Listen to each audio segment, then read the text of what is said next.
The Great Parenthesis by H. A. Ironside, Chapter 4, Further Instances of the Hidden Interval.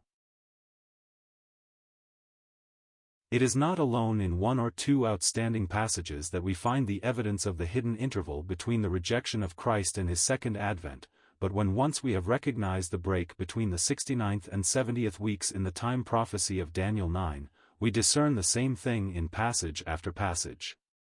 In this present chapter it is not my intention to go into any great detail in regard to these, but to point out a number of instances which we shall see, I believe, harmonize perfectly with what has already come before us.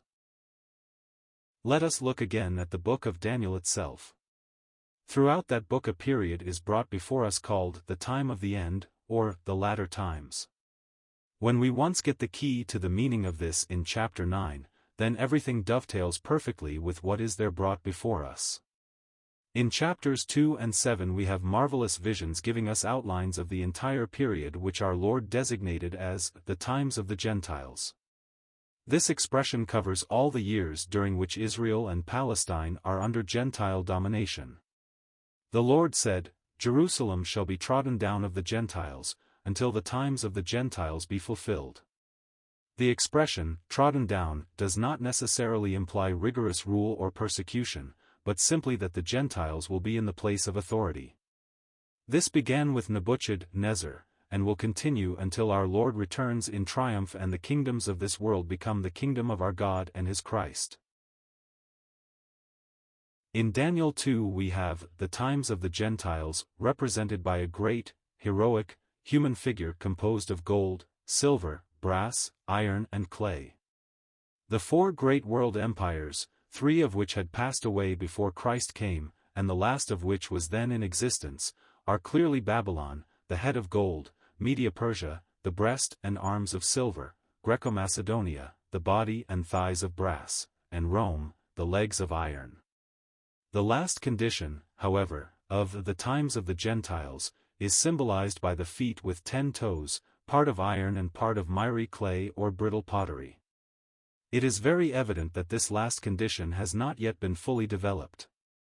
It, therefore, belongs to the time of the end, and will not come into actual existence until the church of the present age has been caught away to be with the Lord. Then there shall arise 10 kingdoms on the basis of the old Roman Empire, which will form an alliance, offensive and defensive, and the prophecy says, "In the days of these kings shall the God of heaven set up a kingdom, which shall never be destroyed." This is seen even more clearly in the 7th chapter. There, when a man of God has a vision of the times of the Gentiles, he sees the nations as four great, ravenous beasts, so terrible that there is nothing on earth exactly like them. The last of these beasts represents, like the iron in the image, the Roman Empire, but the final condition of that empire is pictured by 10 horns which, of course, correspond to the 10 toes on the image. A careful consideration of verses 23 to 27 will make this clear. Thus he said, "The fourth beast shall be the fourth kingdom upon earth, which shall be diverse from all kingdoms, and shall devour the whole earth, and shall tread it down, and break it in pieces. And the 10 horns out of this kingdom are 10 kings that shall arise, and another shall rise after them, and he shall be diverse from the first, and he shall subdue 3 kings. And he shall speak great words against the Most High, and shall wear out the saints of the Most High, and think to change times and laws, and they shall be given into his hand until a time and times and the dividing of time. But the judgment shall sit, and they shall take away his dominion, to consume and to destroy it unto the end. And the kingdom and dominion, and the greatness of the kingdom under the whole heaven, shall be given to the people of the saints of the Most High, whose kingdom is an everlasting kingdom, and all dominions shall serve and obey him." Daniel 7 verses 23 to 27. Notice that the great parenthesis occurs between verse 23, which pictures to us the Roman Empire as it was in the past, and verse 24, in which we have its final condition. The 10 horns we are told are 10 kings that shall arise.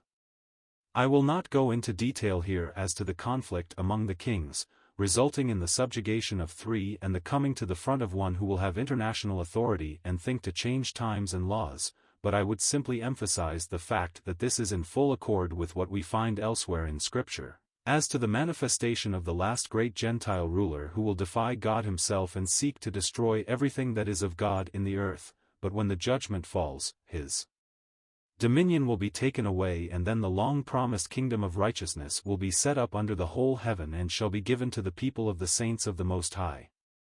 This is a remarkable expression. It does not say it shall be given to the saints of the Most High. The saints of the Most High would be those in the heavens, but the people of the saints of the Most High will be Israel here on earth. They shall enter into and enjoy the kingdom, for all dominions shall serve and obey Christ. Notice that the prophecy does not give us any inkling of what will take place between the rise of the fourth beast and the appearance of the 10 horns. All that is included in the present age, and was unseen by prophetic eyes in Old Testament times. This is corroborated again in chapter 8, which is largely occupied with the conflicts between Persia and Greece, but down to verse 22 we have fulfilled prophecy. Beginning with verse 23 we are carried on to the latter time of the Grecian kingdom, when the transgressors are come to the full, and a king of fierce countenance, and understanding dark sentences, shall stand up. This is the last king of the north, who will be the bitter enemy of the people of Israel in the last days, and will vie with the Roman leader in attempting to dominate the land of Palestine. We are told of his activities in verses 24 and 25. And his power shall be mighty, but not by his own power, and he shall destroy wonderfully, and shall prosper, and practice, and shall destroy the mighty and the holy people. And through his policy also he shall cause craft to prosper in his hand, and he shall magnify himself in his heart, and by peace shall destroy many. He shall also stand up against the prince of princes, but he shall be broken without hand. Daniel 8 verses 24 to 25. I have gone into this prophecy in my book, Lectures on the Book of Daniel, but what I want my readers to see now is that the great parenthesis occurs in between verses 22 and 23. All the long period between the last state of the Grecian Empire and the latter times is passed over in silence, yet what momentous events have taken place in those centuries which have already gone. In chapter 11 we again see the same remarkable prophetic structure. Down to verse 35 we have a marvelous outline of that which has long since been fulfilled in history, the wars between the Seleucidae and Ptolemies, culminating in the resistance and victory of the Maccabees with the assistance of the ships of Chittim, bringing the Roman legions to support the Jewish nationalists. The moral conditions prevailing for a century or more afterwards are given to us in verses 32 to 35, the last verse reading as follows. And some of them of understanding shall fall, to try them, and to purge, and to make them white, even to the time of the end, because it is yet for a time appointed. Daniel 11 verse 35. That is, Israel will suffer under Gentile domination until their miseries will be brought to a head and to a conclusion in the time of the end. The entire present dispensation comes in between verses 35 and 36, the 36th verse introducing immediately the willful king, the Antichrist of the last days, who will do according to his own will, and exalt himself, and magnify himself above every god, and speak marvelous things against the God of gods, and prosper until the indignation be accomplished, that is, until the vials of the wrath of God have all been poured out upon the earth. The remainder of the chapter has to do with events which will be fulfilled in the last half of the 70th week of chapter 9, and when we pass into chapter 12, we have the Great Tribulation in all its intensity, followed by Israel's awakening and reward in the kingdom age.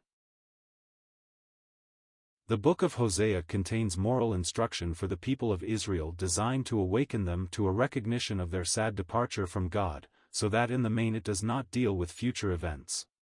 But there are some remarkable passages in this little book in which we find the same structure that we have been considering.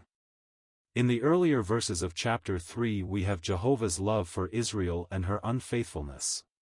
Then verse 4 is really a description of her condition throughout the entire present parenthetic age. We read, For the children of Israel shall abide many days without a king, and without a prince, and without a sacrifice, and without an image, and without an ephod, and without teraphim. Hosea 3 verse 4. We have no details here as to the great historical events that would take place during the long period of Israel's rejection by God following their rejection of Messiah, but in a few graphic sentences we note the things of which they would be deprived. Verse 5 carries us into the last days.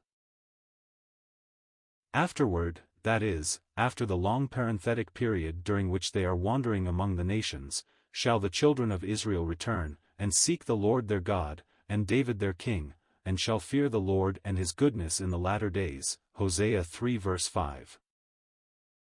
The parenthetic interval is found again between the last verse of chapter 5 and the first verse of chapter 6.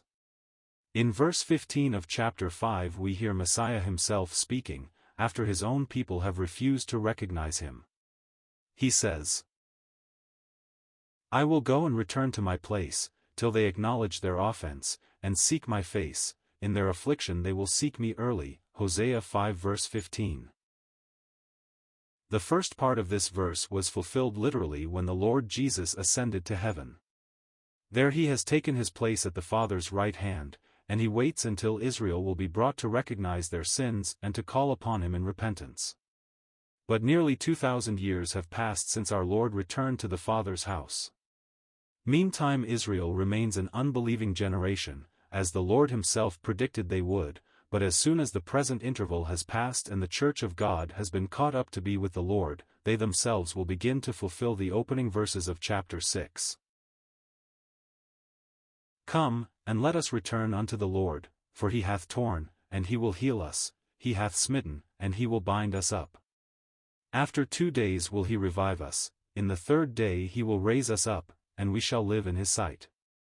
Then shall we know, if we follow on to know the Lord, his going forth is prepared as the morning, and he shall come unto us as the rain, as the latter and former rain unto the earth." Hosea 6 verses 1-3. This will be the day of Israel's repentance.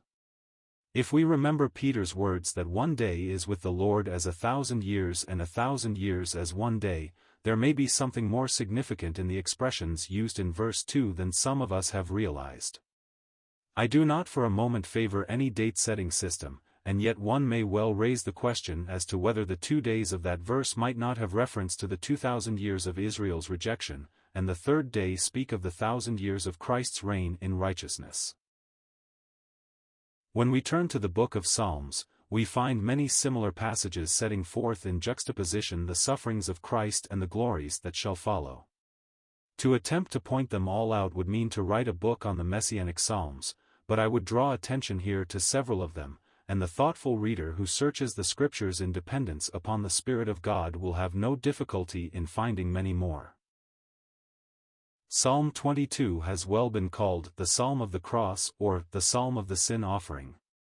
It begins with our Lord's cry of abandonment, my God, why hast thou forsaken me?" It ends, if the last words are literally translated, in a cry of triumph, "It is finished." In verses 1-21 we have our Lord's sufferings on the cross. Verse 22 tells of his resurrection and his appearance among his own. The Great Parenthesis occurs between verses 22 and 23, for throughout the remainder of the psalm we have set forth the coming of the kingdom and the deliverance of Israel, based upon that which our Lord endured in his hours of anguish on the tree. Psalm 110 is frequently referred to in the New Testament, and is recognized by all instructed readers as being definitely messianic. In the first verse we see our risen, glorified Lord taking his place at the right hand of God. Then comes the prophetic interval for which we have been looking, and following that from verse 2 to the end of the psalm we have the return of the Lord in power and the establishment of his kingdom on Mount Zion. I take time to refer to only one other psalm, and that because of the striking way in which it is used by the Apostle Peter in the New Testament. In 1 Peter 3 verses 10-12, the Apostle quotes from Psalm 34 verses 12-16. "For he that will love life, and see good days, let him refrain his tongue from evil, and his lips that they speak no guile. Let him eschew evil, and do good, let him seek peace, and ensuit. For the eyes of the Lord are over the righteous, and his ears are open unto their prayers, but the face of the Lord is against them that do evil. 1 Peter 3 verses 10-12. Now observe how Peter ends his quotation. He says, "The face of the Lord is against them that do evil." Just as Christ himself stopped reading from Isaiah 61 at a comma, so does the apostle here, for when we turn back to Psalm 34 we find the complete statement reads, "The face of the Lord is against them that do evil, to cut off the remembrance of them from the earth." Psalm 34 verse 16. Why did Peter stop in the middle of the sentence? Because, guided by the Holy Spirit, he recognized that the time had not yet come for God to cut off the wicked in judgment from the earth. In other words, he left room for the present age of the times of the Gentiles to come in between the two parts of the last half of this verse. To these instances might be added, as I have already intimated, many others, but I trust that these are sufficient to prove the point I am trying to make, namely, that the prophetic scriptures cannot be understood properly unless this parenthetic period is taken into account, but when once it is seen and recognized as the divine order in God's revelation to mankind, all becomes luminously clear.